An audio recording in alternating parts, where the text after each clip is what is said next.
A great pleasure right now to welcome back to the show a man who has put together another one of his great one-minute manager books. This one's called Self-Leadership and the One-Minute Manager. Gain the mindset and skill set for getting what you need to succeed. We're joined today by the Chief Spiritual Officer of the Ken Blanchard Companies, the man in charge himself, Ken Blanchard, joining us by telephone. And Ken, good to talk with you again. How are you? I'm doing just great. How have you been? I'm doing great. I guess it was about 6 months, maybe, 6-8 months ago we had you on. So first of all, congratulations again. I know these one-minute manager books have really hit a nerve with people out there. Over, I guess, 13 million sold. So you tapped into something everybody is a part of. Congratulations. Well, I think that people want stuff that's simple and they can use rather than complicated. So my goal in life is to get the BS out of the behavioral sciences. Well, you've done that, and again, just for maybe one or two people may not be aware, in these one-minute manager books, you kind of write a parable, and this one I thought was very interesting because a lot of people, unfortunately, are going through those kind of self-doubts about an advertising executive has a bit of a situation. He thinks he's going to lose his job, and that's kind of where your self-leadership techniques come into play. So interesting parable in this book. Well, good. I just found that people just respond so much better to stories than just pure theory, and just recognize, Jesus always commented with stories, rather than theories, and people like that. Yeah, no doubt. And again, out of that story, and we'll go through briefly. You have the three parts of being a self-leader. One which I think everybody kind of deals with, maybe more than the other two, is challenging your assumed constraints, kind of putting ourselves in a box that maybe we don't need to be in, right? That's right. Assumed constraint is a belief based on past experience or what people have told you, which limits your new experience. I mean, imagine if Stephen Hawking had, assumed that because he had severe physical disabilities, it was going to limit what he could contribute to the world. And look, he became one of the celebrated physicists in history. And so it's really sort of saying, I love the whole concept that we are CEOs of our own life. And I think that really is a great way to describe it. And not wait for other people to tell you what to do. Yeah, no doubt about that, and people tend to be as limited as they let themselves be. So that's the biggest thing to overcome, isn't it? Before you can really get to the other two. Yeah, I think. Yeah, and the second one is the whole concept of activating your points of power. I think a lot of people think that there's only one, kind of power. That's position power, and their boss has that. And so, what are they going to do? Well, you need to develop maybe your personal power, which is your capacity to influence and even influence up the hierarchy. I had a dean that I worked for one time who wrote a lot about collaboration but didn't do it. And faculty members would go in and tell him what he was doing wrong. He'd throw him out of the office. And one of the things I've learned, which is a great quote for people, is you need to connect before you correct. And so I went up to him in the halls, and I knew he was a great writer. I said, I'm working on an article. Would you help me with it? I was early in my career. Oh, yes, and we're in his office with flip charts and all. Finally, he says to me, Ken, what are we going to do with all the jerks in this school? And the big thing was, what are we going to do? Because now I had personal power with him. And so you need to build that up. You also have knowledge power.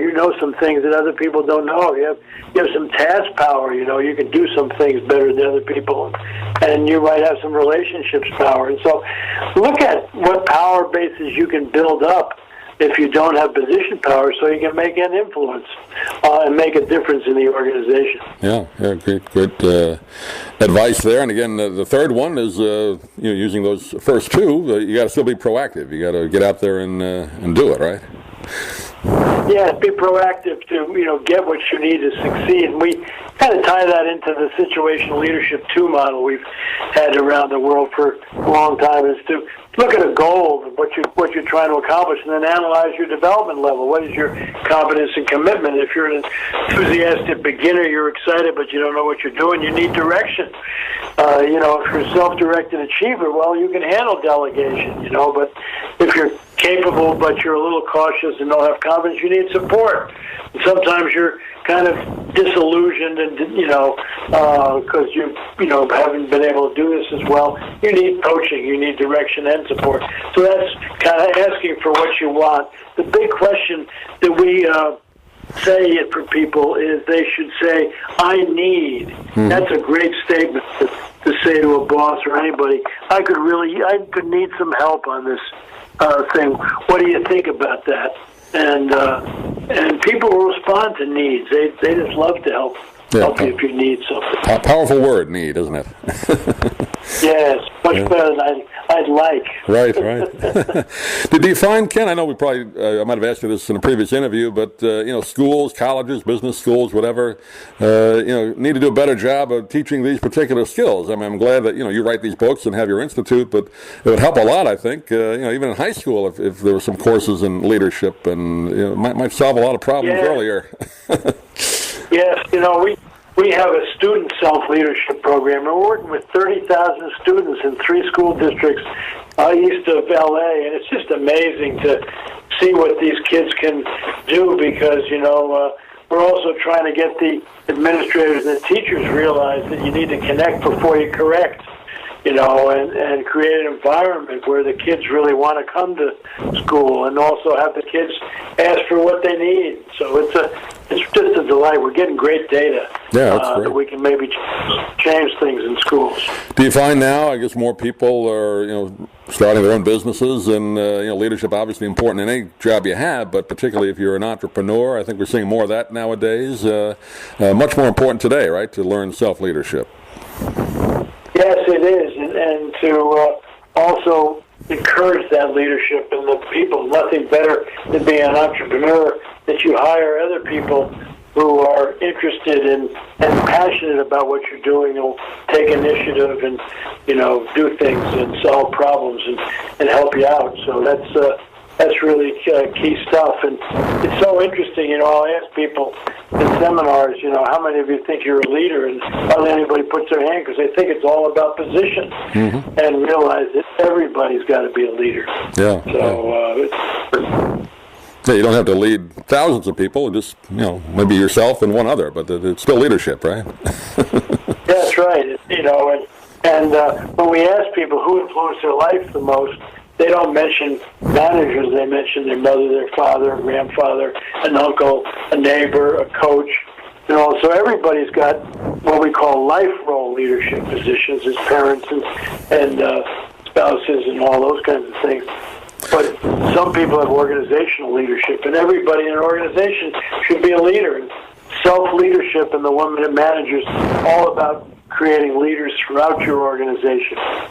Well, the name of the book, again, Self-Leadership and the 1-Minute Manager. We've been talking with Ken Blanchard. Again, a great addition to his series of books. And Ken, once again, give out that website. People can get more information about your organization and the books. Yes, we have a new website called KenBlanchardBooks.com, and you can go on that and you can decide, what category you're interested in. Leading self, leading another person, leading a team, leading an organization, growing spiritually, all kinds of things. I've written 60 books now, so you got a whole curriculum in there. So it's a lot of fun. I'm 78. People say, when are you going to retire? I'm not retiring. I'm refiring. That's it. Well, God bless you. Ken, keep those books coming. We love talking to you here in Florida, and hopefully we can do it again real soon. But thanks for being with us. All right. Take care of yourself. God bless. I'm Stan Brock. 30 years ago, I formed Remote Area Medical to help people overseas. But then we found generations of families in America isolated by poverty from the health care they need. Together, we can take dental, vision, and medical help to 1 million adults and their kids, right here at home in the United States of America.